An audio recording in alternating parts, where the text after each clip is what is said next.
Students, आज अपन firm के संतुलन की दूसरी विधि पढ़ेंगे। आपको मैंने पहली विधि पढ़ाई थी और पहली विधि थी टीआर और टीसी मेथड। टीआर मतलब कुल आगम और टीसी मतलब कुल लागत। कुल लागत और कुल आगम के द्वारा मैंने आपको फर्म के संतुलन की पहली विधि बताई।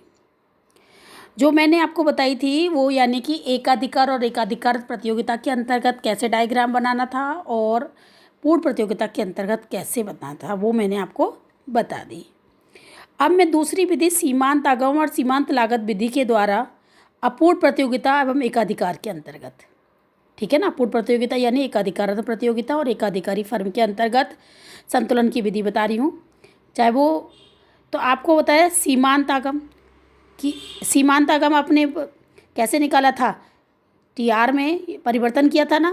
तो एक अतिरिक्त इकाई का विक्रय करने पर लिखा है ना, एक अतिरिक्त इकाई का विक्रय करने पर कुल संप्राप्ति में जो परिवर्तन होता है उसे सीमांत आगम कहते हैं।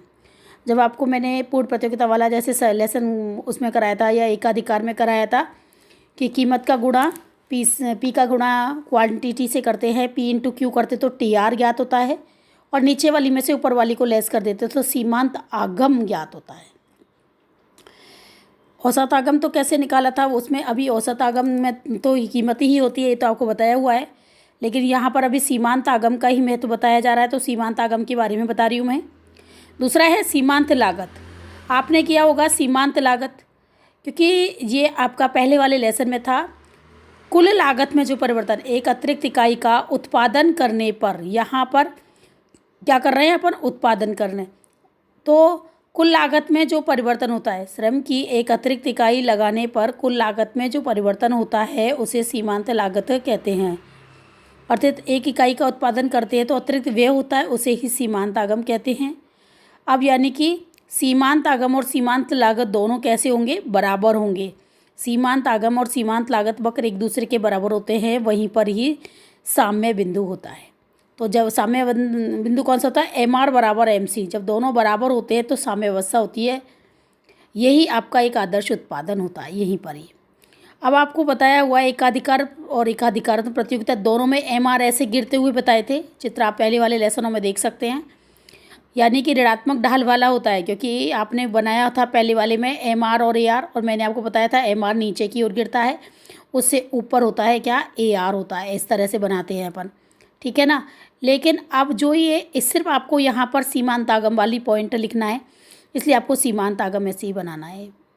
अब सीमांत लागत जो है कर्व हमेशा कैसा बताया, अंग्रेजी के अक्षर यू आकार का होता है, तो ये यू आकार का जा रहा है क्योंकि पहले लागत गिरती है और फिर कैसी होती जाती है, बढ़ती जाती है।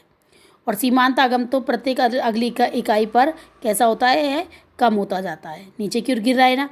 तो जिस बिंदु पर सीमांत लागत और सीमांत आगम दोनों बराबर होते हैं वहाँ पर साम्य बिंदु होता है। एक उत्पादनकर्ता जो है अपना उत्पादन उसी बिंदु पर करता है, यानी कि OQ मात्रा का वह उत्पादन करेगा।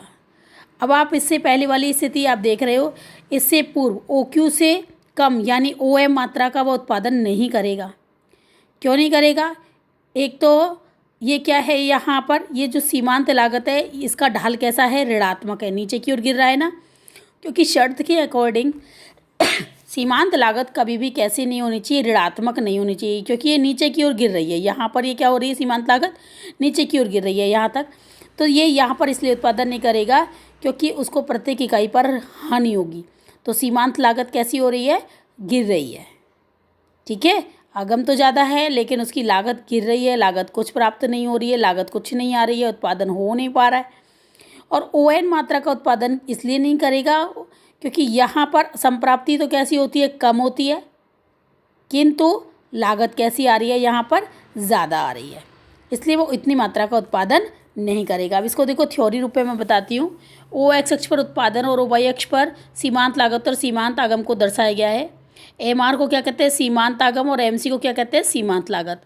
अपूर्ण प्रतियोगिता एवं एकाधिकार प्रतियोगिता में बाजार में सीमांत आगम वक्र नीचे गिरता है, बताया हुआ है मैंने अभी आपको।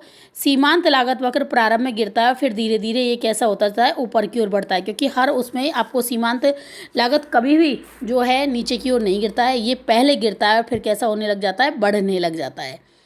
फिर है फर्म की प्रथम शर्त क्या है, एमआर और एमसी कैसे होने चाहिए, बराबर होने चाहिए। तो चित्र में आपने देखा था ई बिंदु पर ये जो है यहाँ पर दोनों कैसे हो रहे हैं, बराबर हो रहे हैं। ठीक है, जहाँ पर ओ क्यू मात्रा का क्या होता है, उत्पादन होता है। यदि उत्पादन ओ एम मात्रा का होता है, जैसे बताया ना मैंने ओ एम मात्रा का, यहाँ पर ओ एम मात्रा का उत्पादन होता है।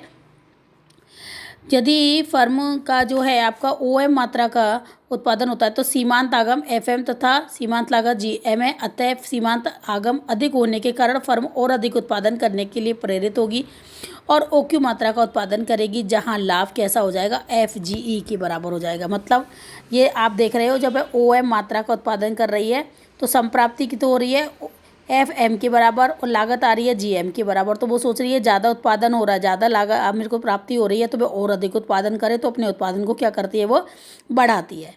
लेकिन आपको ये यहाँ पर देख रहे हैं उत्पादन लाभ तो हो रहा है एफ जी ई के बराबर, लेकिन यहाँ पर एक शर्त जो है ना ऋणात्मक ढाल वाली, तो सीमांत लागत कभी भी ऋणात्मक ढाल में नहीं होता है।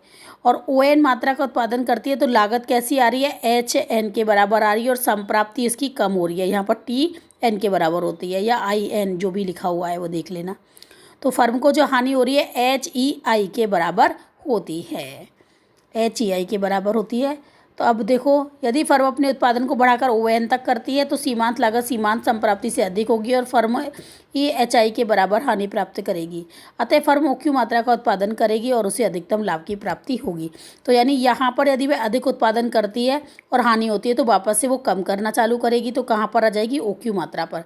तो ये अपूर्ण प्रतियोगिता और एकाधिकारी फर्म के अंतर्गत दूसरी विधि, फर्म के संतुलन की कौन सी विधि है, ये दूसरी विधि के द्वारा उत्पादन की मात्रा का निर्धारण अपन ने किया है। ठीक है, अब मैं आपको बता रही हूँ पूर्ण प्रतियोगिता के अंतर्गत, पूर्ण प्रतियोगिता के अंतर्गत इसी दूसरी विधि के द्वारा, ये दूसरी विधि है। इस विधि में आपने देखा होगा पूर्ण प्रतियोगिता के अंतर्गत एम आर और एम सी मैंने कैसे बताए थे, ओ एक्स एक्स के समानांतर बताए थे। ये बिल्कुल ये है ना, एम आर भी यही होगा और ए आर भी होगा, क्योंकि आपको पता है कीमत सदैव कैसी होती है, समान होती है। जैसे 0 इकाई का भी विक्रय करे चाहे 10 इकाई का विक्रय करे, जैसे मैंने आपको बताई थी 5 रुपये रखी है तो वो 5 इकाई रखेगा। तो आप 5 5 5 करोगे, कीमत इंटू पी करोगे तो पी टी आर आएगा और नीचे वाली संख्या में से ऊपर वाली को घटाओगे तो एम आर आएगा, तो वही 5 ही आ पाएगा आपका। 5 दूनी 10, 5 ती 15, 5 चौका 20, यानी 15, 20 में से 15 गए तो 5, 25 में से 20 गए 5, तो 5 5 आया या नहीं आया। तो ये ओ एक्स के समानांतर है।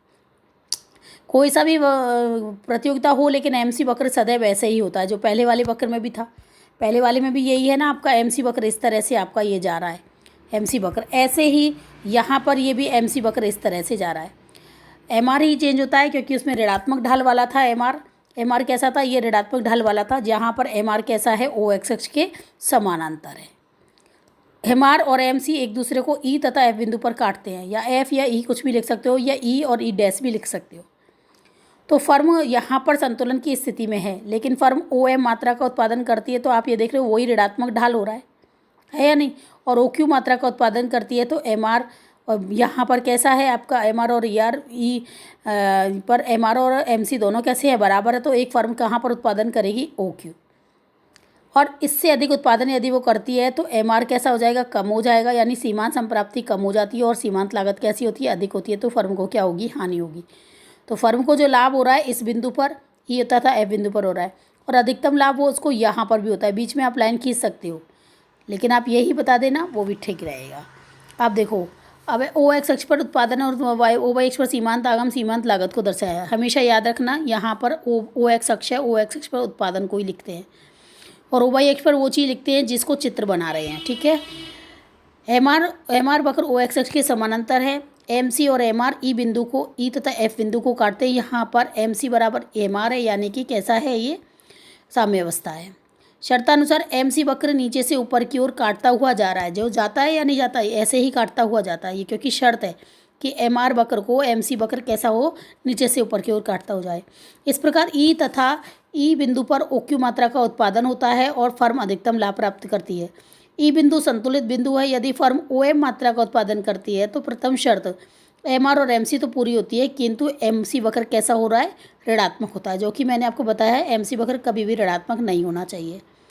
दूसरी शर्त पूरी नहीं होने के कारण फर्म ओ एम मात्रा का उत्पादन नहीं करेगी।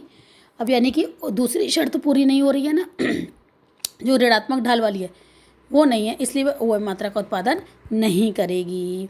यहाँ तक आपको समझ में आ गया होगा। अब नेक्स्ट है फर्म के संतुलन। संतुलन का मतलब क्या होता है? तो संतुलन का मतलब यह होता है जब फर्म संतुलन की स्थिति में कब होगी, जब उत्पादनकर्ता उत्पादन को बढ़ाने और घटाने की चेष्टा में नहीं होता, यानी एक फिक्स चीज़ है, वहीं पर ही है कि अब मुझे इतना ही उत्पादन करना है, जैसे मुझे इतना ही उत्पादन करना है, OQ मात्रा का है, तो जब ना तो बढ़ा रही है ना घटा रही है, तो उसको ही अपन क्या करेंगे, फर्म के संतुलन की अवस्था कहेंगे। ठीक है, ओके।